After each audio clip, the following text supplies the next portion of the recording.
So, I've never really made a video on the car.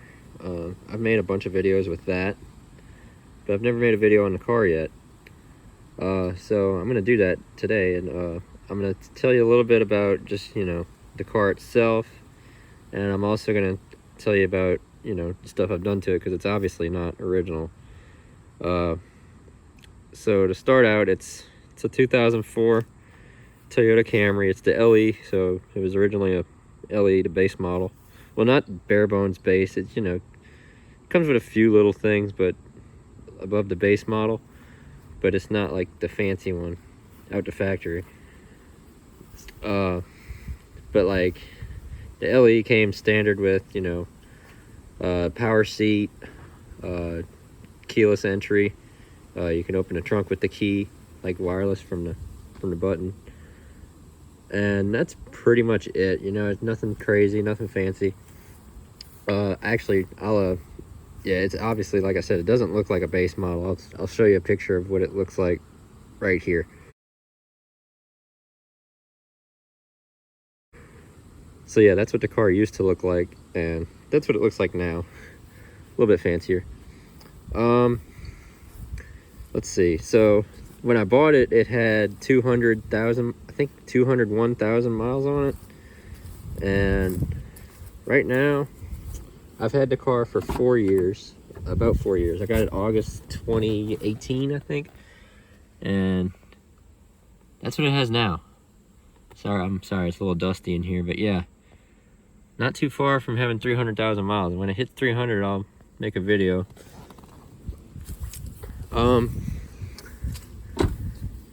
But yeah, like I said, it does have a power. Ignore the towel. I work at a four-wheeler shop and I get dirty, so I just put a towel there. But yeah, it does have the power seat. It is LED. That side doesn't have the power seat, but the driver's side is power seat. It's the 2.4 liter 4-cylinder. It's not the V6.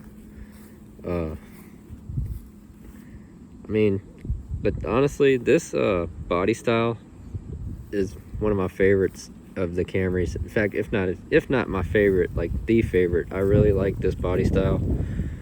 The ones that came after it that weren't too good looking, they ran this body style from 2002 to 2006.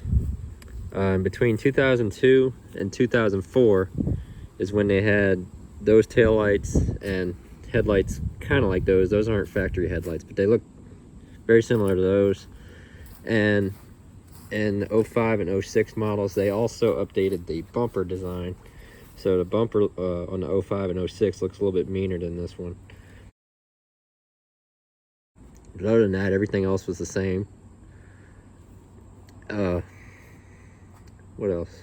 In 05 and 06, they also, the 4-cylinder models came with a 5-speed transmission instead of the 4-speed that this has. That's the one thing. Like, I like the car a lot, but there's one thing I don't like about this car, and it's the 4-speed automatic that's in it. They did sell it with an optional 5-speed manual, which those are stupid rare. So if you have one of those, I tip my hat to you, man. I really want to swap a manual into this, but anyway, it's got the 4-speed, and it shifts nice and all. It's just geared way too tall, and it takes forever to shift between gears. You're in first gear up till, like, if you floor it, you're in first gear up to like 40 miles an hour, and then you're in second all the way up to 75-ish. It's just, it never shifts. It takes, but it's got a good, the motor that's in it is pretty well able to compensate for the lack of gears. I'll give you a look under the hood here. It does have the hydraulic thing, which makes life a lot easier as long as it's working and not leaking. But yeah, it's a 2.4 liter 4-cylinder, nothing too crazy. I have a cold air intake on it. I actually did a video on that a while back. It's about, I think it's 157 horsepower. So it's okay. I mean, it's not crazy, but I mean, for its time and for what it is, it'll get you moving pretty good.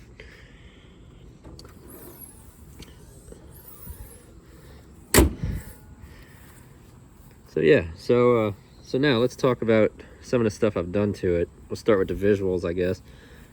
You know, cold air intake, obviously you saw. The hood is gray, came off of a gray car because I hit a deer almost a year ago.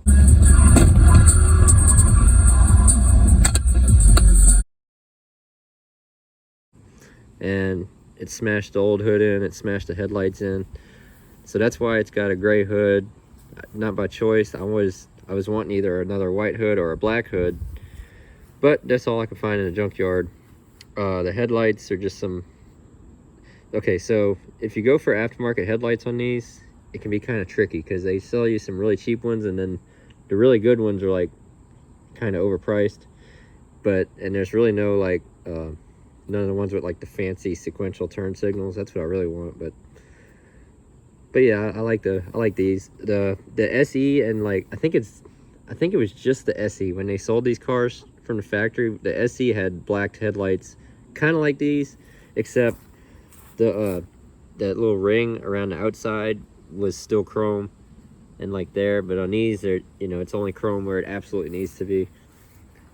And I like that a lot. That's why I got these on there. Also, the grill is not the one from the factory. It's a little different. I think they only sold that on the 05, 06 as well. But like I said, the 05, 06 is the same as the 02 to 04. So it fit right on there.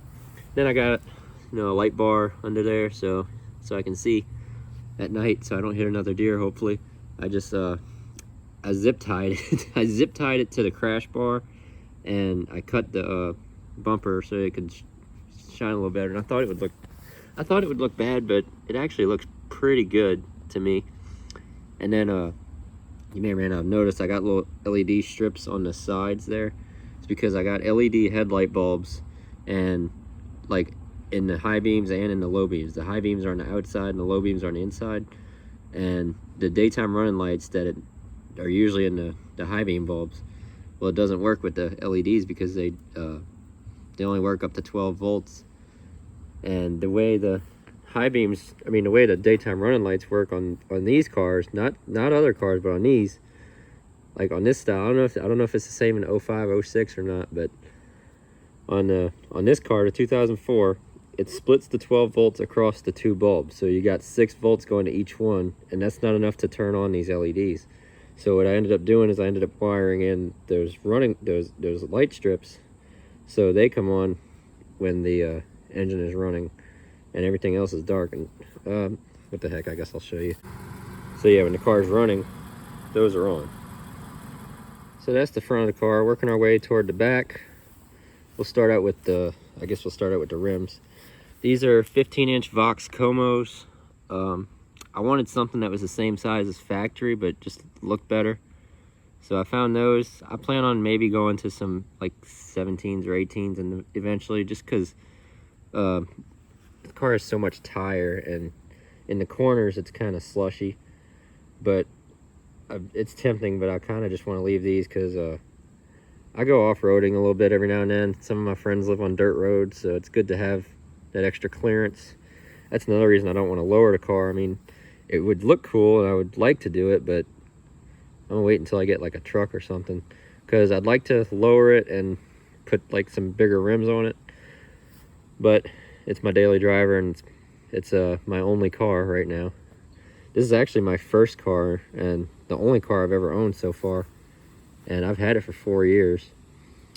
But anyway, so yeah, those are the rims. I do have some drilled and slotted rotors, which they look cool, but I don't recommend them. I'm going back to when it comes time to change them, I'm going back to the regular ones because they eat up brake pads faster, and they just have like this rough feeling when you slow down. Like you can actually feel the slots going past the pads, and it's just kind of rough.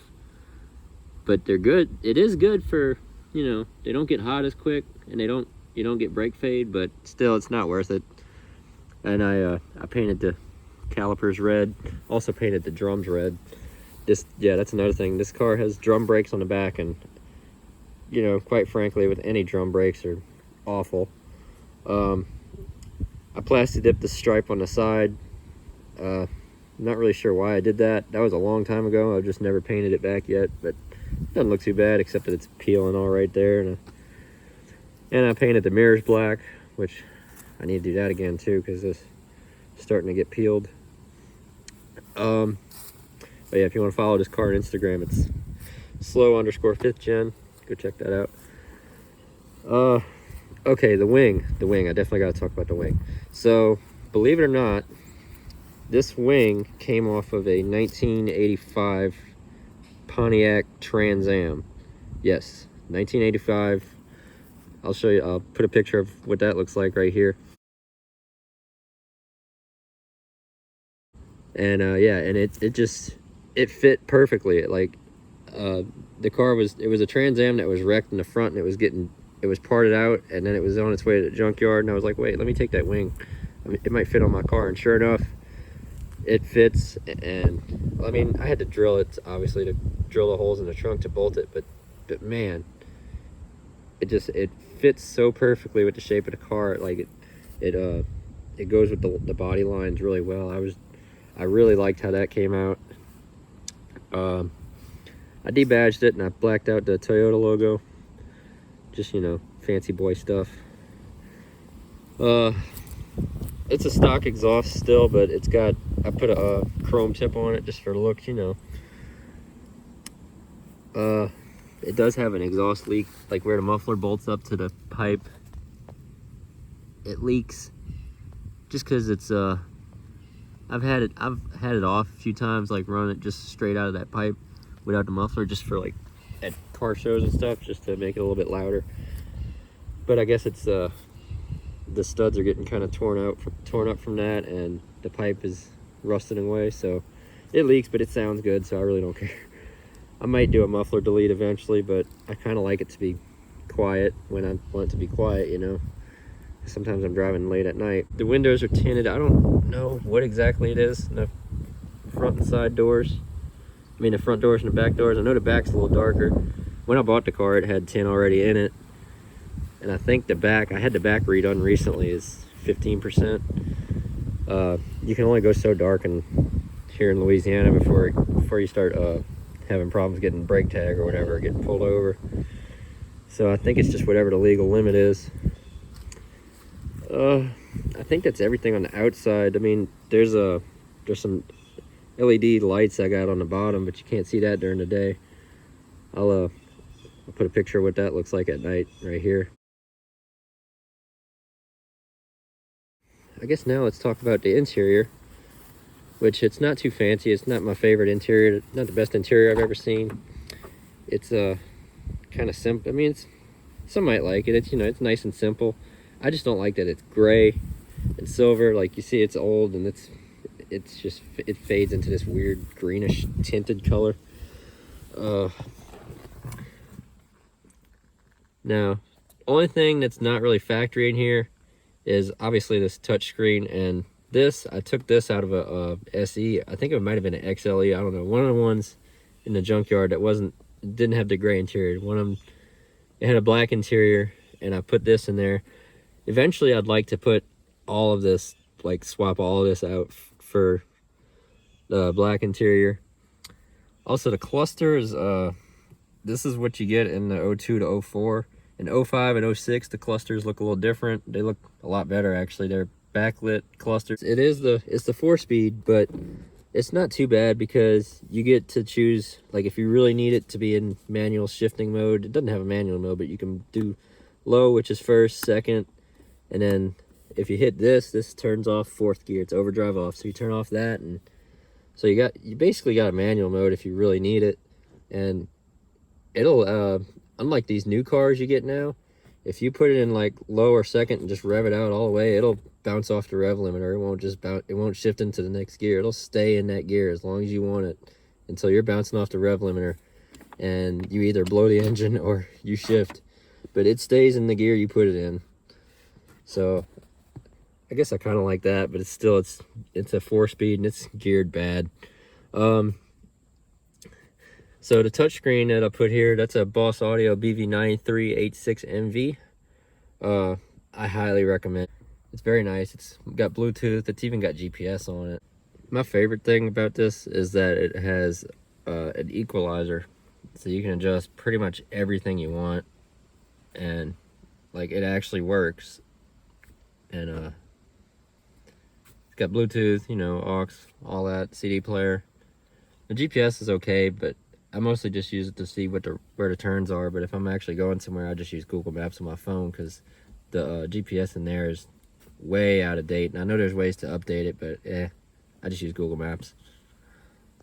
And as far as the car itself, it's really roomy. Like I'm not exactly a short guy, and I'm always very comfortable in here. Same with my passengers. My passengers have never complained about being too short in here. Even the back seat is roomy. I'll show you the back seat here. So in the back, well, I keep the seats folded down because I have subs back. Subs. I'll tell you more about that later. Even with me sitting back here with the front seat being adjusted the way I got it, I sit very comfortably back here.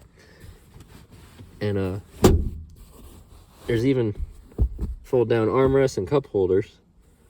I like that a lot. A lot of cars have that, but you know.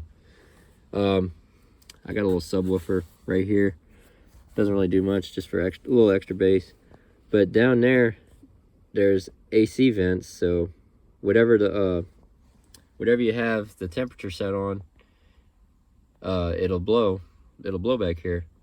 Now it only blows through the bottom one, so if you have it set on like the floorboard blower, that's the only way it'll blow back here. Like if you have it set on just the top vents, it's not going to blow through back here. Even when it does, it doesn't really blow cold air. It blows really good warm air, but for some reason it doesn't blow good cold air back here. But very roomy, very spacey, very comfortable interior. It's just not the best looking. Oh yeah, it's got oh shit handles on all four, in case that's important to you. Now the trunk is also very spacey, except that I have two subwoofers in a giant box. These are two Alpine 10s at 1,000 watts on an old Sony amp. But even still, I'm able to fit, I can put all my junk in here, all my tools.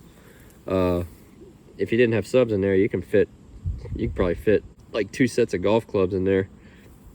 It's a very spacey trunk. So, very comfortable, spacey vehicle for sure.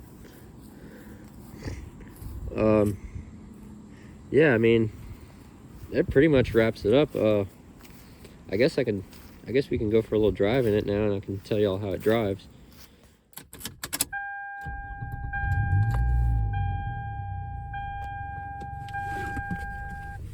So yeah, oh yeah, it's got the seatbelt alert thing, and it's got it on that side too, but it only detects if there's a passenger sitting here.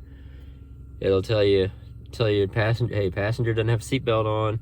And then if the passenger is heavy enough, like it'll be able to detect if it's a small child or not, and it'll tell you that the airbag is on or off.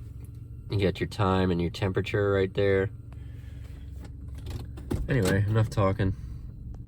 So driving this car, it's a very, very smooth ride. I mean, this one has 300,000 miles on it, so there's a few little noises here and there, but still very smooth. I'm gonna get out of the yard and onto the road, and then I'll get back with you and tell you a little more. Okay, so I've driven a lot of vehicles in my time, and this one is probably the smoothest I've ever driven. I mean, it's like, it's not even a joke. This thing is just smooth, it's comfortable. And when you want it to, it'll get down and dirty when you're trying to, you know, rush. It's not the fastest thing in the world, but I've beat a few V6 Camaros and V6 Mustangs with it. Keep in mind, it is a 4-cylinder, and it's got some pep to it, and it's really good. It's really good in the corners. I've never spun it out yet. Doesn't have traction control, doesn't have ABS. I mean, that really just comes down to the driver, but I've never lost control in this thing. Very dependable. Overall, it's a really, really good car. I mean, I'm not gonna say it's a good car. It's a great car. It's probably the best car I'll ever own. It's the only car I've owned so far, and I've had it for 4 years, and I still don't want to get rid of it. There is one thing though that I didn't mention earlier. These Toyotas, these 2AZ FE motors have a tendency, and they actually had a recall on this. The piston rings go bad and they burn oil. And I did actually end up changing the motor in this car, the engine. I changed the engine at about 200, I want to say 70,000 miles. I changed the engine in this car only because it was burning oil. Like, I had to put maybe a quart a week in it. It was bad, but it still ran fine. It probably would still be running today. I chose to put a new motor in it. I say new motor, it was a low mileage motor.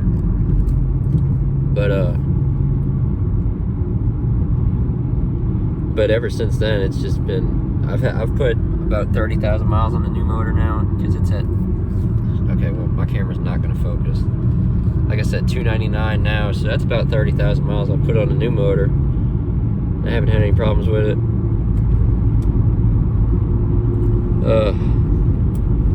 What else? I mean, yeah, that's pretty much it. It's a great car. If you're looking for something reliable, or heck, if you're just looking for something in general, buy this thing. Buy yourself any 5th gen Camry, 2002 to 2006. They're all great. Whether it's the 4-cylinder or the V6, I've heard the V6s are good too, but I've never really been in one or driven one. But like I said, it drives smooth. Everybody that's ever driven this thing says the same thing. I think that should just about wrap it up. If you enjoyed, or if you found this video helpful, definitely like and subscribe and share the video. Tell your friends, do all that stuff. You know, I'm not going to sit here and tell you to follow me if you don't want to, but you know, it helps. Thanks for watching.